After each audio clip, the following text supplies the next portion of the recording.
Good afternoon. Welcome to WWF. Here we have another podcast of a wonderful miracle story we're going to share today.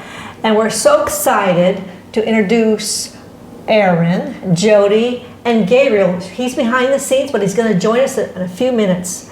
We want to come and share this miracle story that has an amazing testimony that Jody and Aaron's going to give.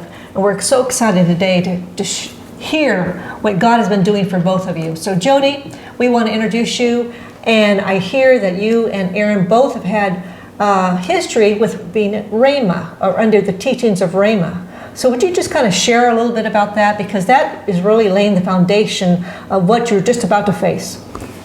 Yes, we met each other. Aaron was 18 years old. I was 20 when we met. And we didn't get married until I was 28 and he was 26. So we had several years within the church together, and then 20 plus years at a Rhema church. And we had lots of guest visitors, guest speakers. We made trips to Rhema as a couple. And his mother graduated from Rhema at the 2-year program, so she is a reverend. And we had several graduates within our little tiny church in Oregon City, which is just on the suburb of Portland, Oregon. And it was a little church, but we had lots of faith people and lots of people that Aaron and I grew up together with from Rhema. And Gloria and Sherwood, there are inspiration for our lives, honestly. And sorry, I get emotional. They're in their 80s right now, and she just finished battling cancer. And won.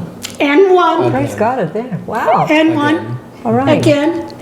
And they're wonderful mentors. Mentors, really, They were to us. Personal mentors. Yes.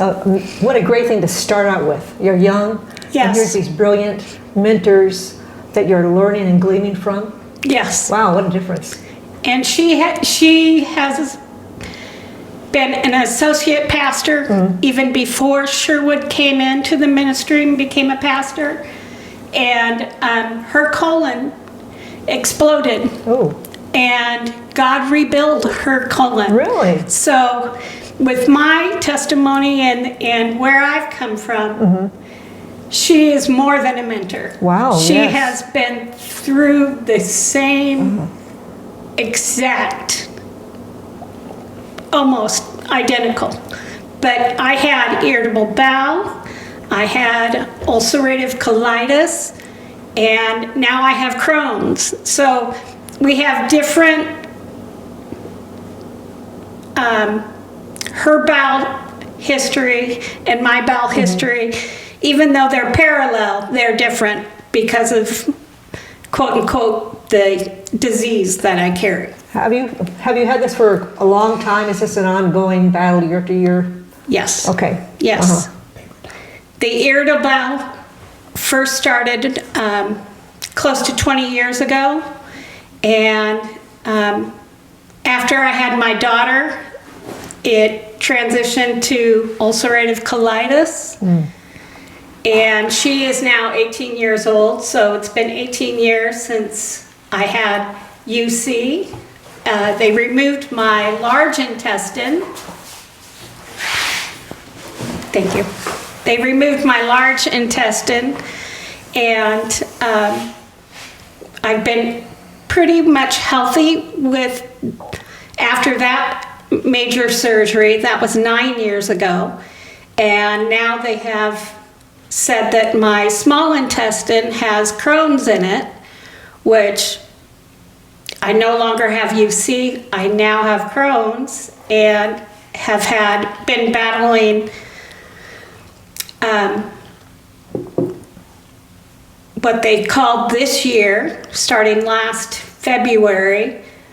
They said that I had sprung a leak in my small bowel, and the doctors went in after 3 months of me complaining that Something was wrong. I was having issues. I went to my GI. He gave me a bunch of medicines, he thought it was just an infection within the bowel, and it ended up being a leak. Okay. And so I had a leak within the bowel for 3 months, and it was absolutely, could have killed me, having a leak, even though it was a tiny little leak within my bowel for 3 months. Right. That could have killed me alone. The doctors, when they opened me up to find out that I was septic on the inside from that small leak for 3 months, they removed more of my bowel, small bowel, and now that they have diagnosed me with short gut syndrome because they had to remove so much. The doctors found that they didn't have enough bowel even to close me because of the amount of infection they found on the inside when they opened me. And they kept me open in my hospital Almost 2 room weeks. for 10 days, almost 2 weeks, 10 days, saying that I wasn't going to make it. In and out, they came every day checking on me. They put me in a coma during that time because they couldn't close my incision due to the infection. So I was completely open in my hospital room for 10 days. And Well, let me ask, let's go back to the beginning, because I think, how many months were you in the hospital total? About 3 months? about 3 months, this last time. Right. And Yes. I remember when you first came and you notified Pastor Christina that she was taken by life flight to a Sunday morning. Sunday morning. And I remember that Christina was so concerned that she organized a prayer, 24-hour prayer vigil. And we each had 15 minutes of 24 hours to pray. And so here's all the women at church coming together. I was amazed. I've never had a church do that. And so, gosh, even in the middle of the night, 15 minutes. Right. And I know it wasn't at that time, but there was a couple days later, we were still praying for you. We met at the church again, and several people came, and the Lord gave me a vision. And I'm not the only one that received this vision. Somebody else received the same vision. But I saw you on the bed, and I saw Jesus come and lay on top of you, and he was breathing his life into you. And so I was so excited to hear that, wow, I knew what that meant, but somebody else had the same vision too. And I know that other people had more words. But so here was the beginning of your journey. You didn't know it was going to be this long. It wasn't a 24-hour, hospital visit. It turned into a 3-month visit. So now your faith is being tested. Yeah. So Jody, was there any time during this ordeal, day after day, that really can, strike your faith and weaken it? Did you ever get to the point, because we're all human, right? We all face this. When we are faced with unbearable odds, how does your faith, Jody, stay up there? Well, when I woke up, because of course they had me in a medically induced coma, and when I woke up and saw all my family and they gave me the news that the doctors didn't expect me to make it, that was really hard. Because that was your first, you're at home, Yeah. right? The last memory, you're at home. Right. You passed out, and then now you're waking up in the hospital. They life-flighted me. I remember them life-flighting me from one hospital to the other hospital. And then I remember them saying, we're going to go in, the CT is showing this and that, and we're going to go in and Straight find out. from the helicopter straight to surgery. Wow. Was it straight to Straight surgery? to So surgery. I don't You were remember out that. there, okay. I remember the beautiful helicopter ride, though. Oh, you did? And God it was picture perfect. Really? Okay. And I remember all of it and thanking God that, I was still here. Right. Yes. Praise So God. every minute that I was coherent, Yeah. I was always thanking God. Oh, that's so important. And out of the hospital, I would look out the window and see the blue sky. Oh, uh-huh. And that was my, time with God. Well, praise God. I mean, that's so important when you're going through a life-changing, devastating event. Yes. To start praising Him, even for the Yes. blue sky, the little things, and thanking Blue Him. sky, yes. Yes, I mean, that is the key that we all have to remember, Right. you know. The little things. The little things, yes, For sure. yes. So the blue sky with the helicopter ride. Uh-huh. And then 3 months in this little hospital room looking out. Right. It was always Miracle Valley. Oh, wow, there you go, praise God. When I'd wake up Uh-huh. and I'd take a breath each day, I would say, it's a miracle, another miracle day because I'm here. Wow, that is so tremendous to remember. When Just we're breath. facing. Yes, yes, even for your breath, yes. Just breath. Yes, I was glad Wow. for the blue sky and breath every day. And I'd say, thank you, God, for another miracle. well, we were just talking off camera how important it is. The very first thing you say when you're entering the lion's den. And Aaron, tell us about it because, here she was at the hospital. Well, to rewind, Right. I have a different perspective because Exactly, he does, yes. because I'm fighting. so that Sunday morning, which was it was 2025 this year. We're almost coming to the end of this year in 2025, but it was the Memorial Day Sunday. So the day just before Memorial Day, I woke up and my wife wasn't in bed, and she had it had been a rough 60 days up to that point. She Okay. just was struggling, and we were struggling with doctors not listening, not taking her seriously. How frustrating is that? And,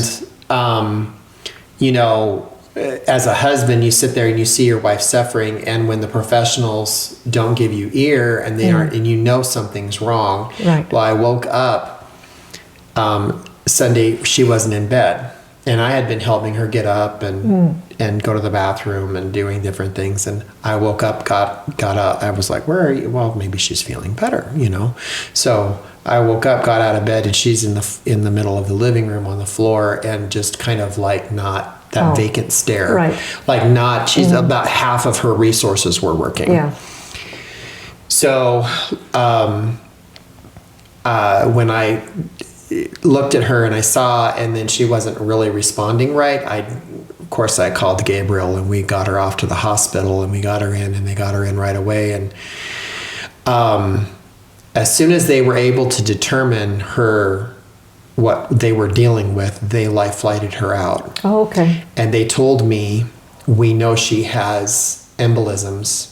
We don't know how many, and we don't know how many places, but we suspect she has embolisms. She's extremely septic. We can't even measure her blood pressure. Wow. And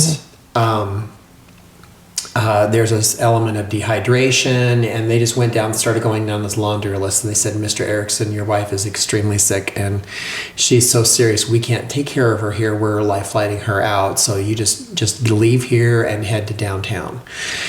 So I went to downtown, and when I arrived, I didn't get to see her. They just whisked her straight from the helipad straight into surgery. Oh, really? And bumped everything else. And Okay. she was in there for several hours. And what I found out later was that they were manually going in and sucking out numerous. And what I mean by numerous is a dozen would be a small number, but they were manually removing clots all throughout her tissues. Wow. And the clots had hit multiple organs. Okay. So it wasn't just her lungs, it was also her digestive system. And so she was, her life was on the line at that point. And they made it very clear to me. They said, this is big. This is an issue, and we're removing dead tissue. And once we're done, we'll let you know how it is and what we're dealing with. And so when the first surgery was done, which was That was intervention. Okay. That was them attempting to stop the damage.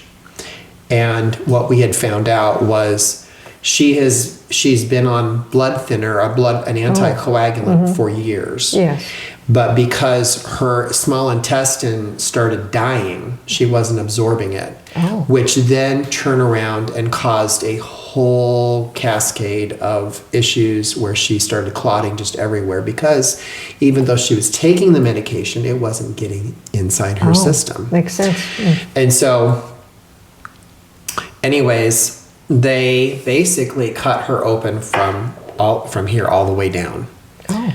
And we're just removing dead tissue and then cleaning out bad fluid, bacteria, infection, and they were just trying to clean her up. Right. And the next 8 days, they basically put her on life support. Now, she says the word coma because she was on a breathing machine, she was on heart assist, she was on dialysis. Okay.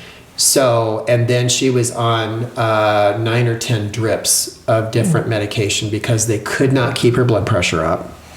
They could not keep her heart rhythm regular.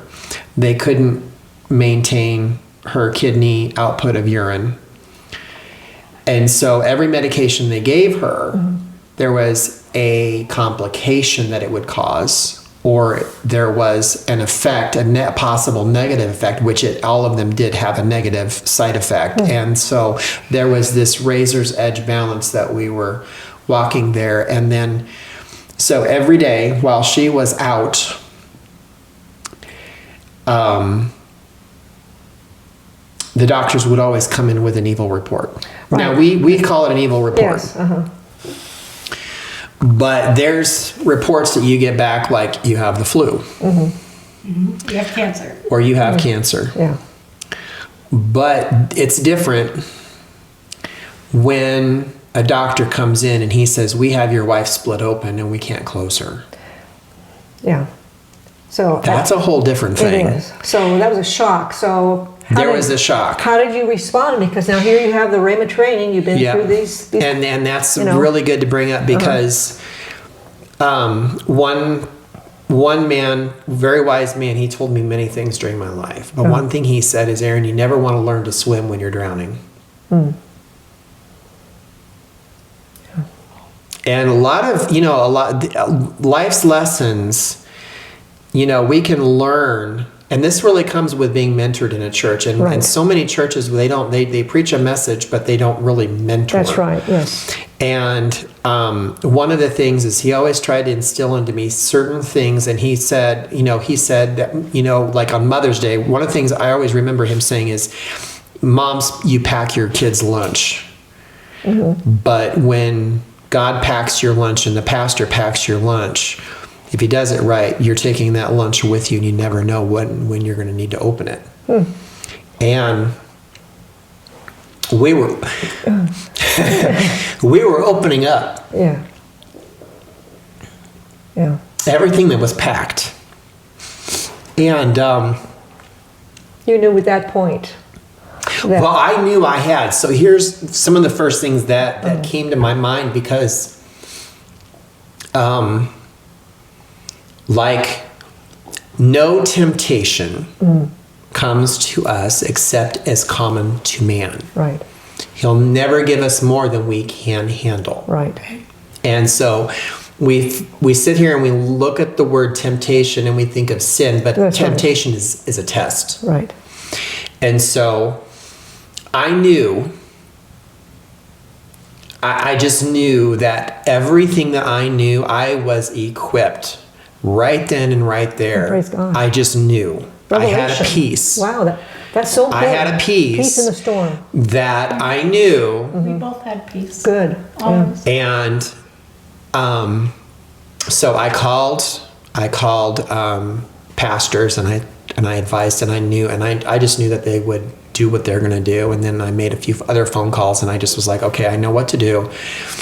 And then I just inside and then I prayed and as I was driving and I was like, nope, this is not how it ends. That's right. It's so important because that's a key.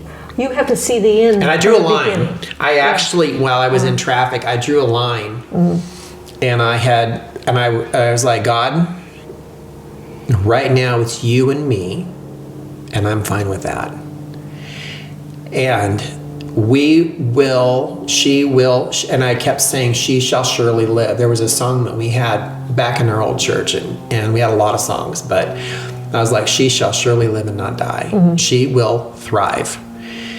And that came up when you're. and it just praise God. and there was so many things that kept coming up, because the thing is that during this process there were so many evil reports. There was like, I mean, I cannot tell you, every single day, every single day while she was out, and she had no idea what, I mean, when she wake up from all of that, you're just kind of like one moment, and then you have little bits of this and that happen, and but then all of a sudden you come out and you're like, wow, and so it's kind of a shock. But she doesn't know the moment-to-moment fight that was going on, and she's just alive to but the doctors come in, and then after she went through the first surgery, and then you really get the full force of the bad news, and at that point I'm ready. Okay.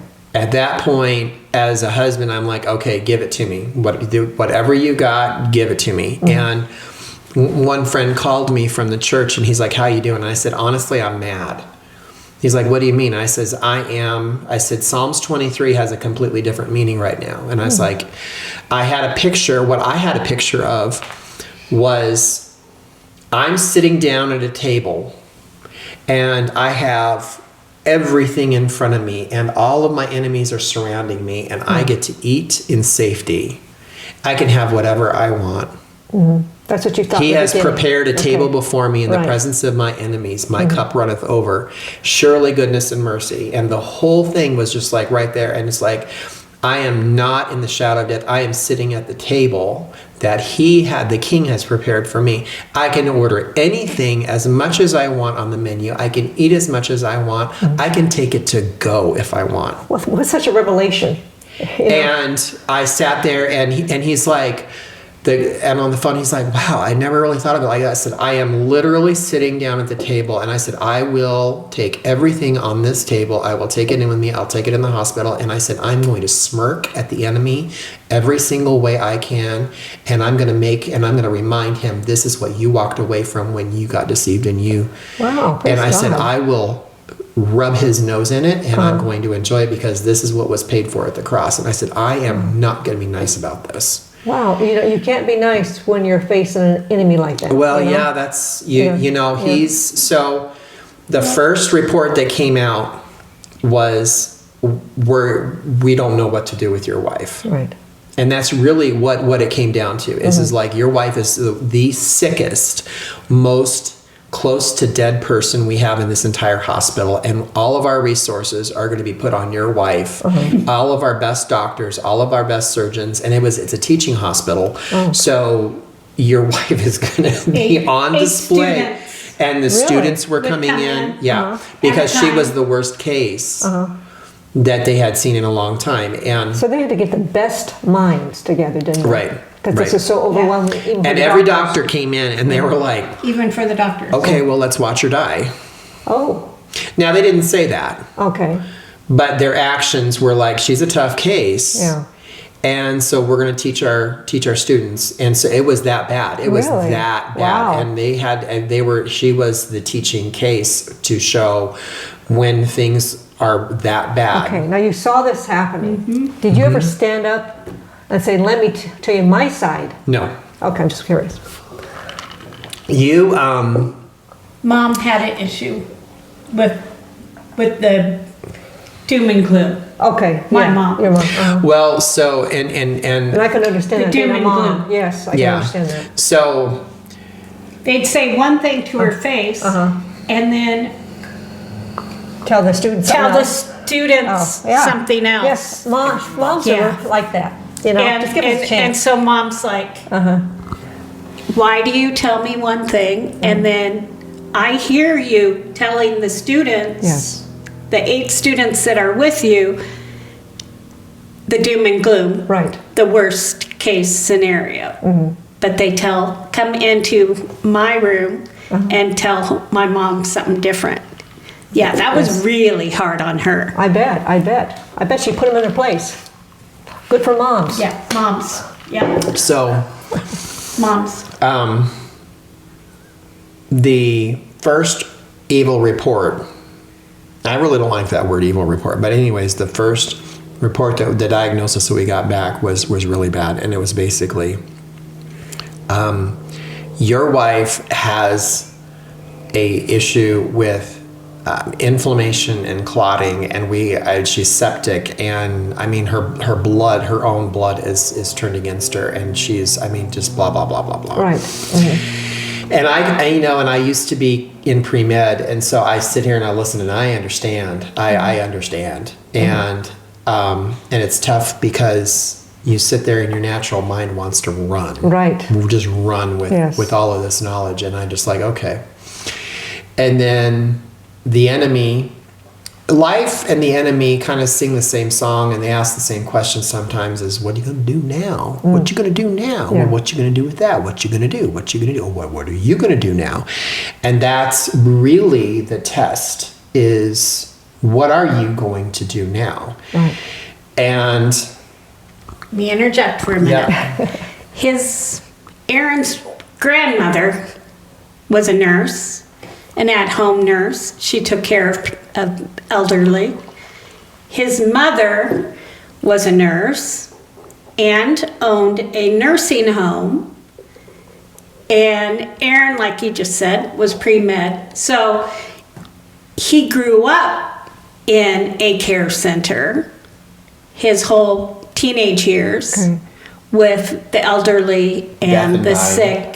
So And you weren't a stranger to it. so he knew exactly what was coming Right. from those doctors. Just as a side note. yeah. So during this process, the one thing that I understood is I had to be spiritually acute, and I had to be aware. My head was on a swivel.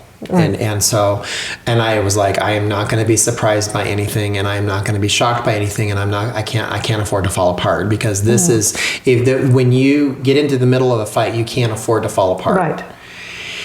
And so the doctors come in, they start giving me the bad news, and everybody wants a conclusion when you're in the middle of a fight.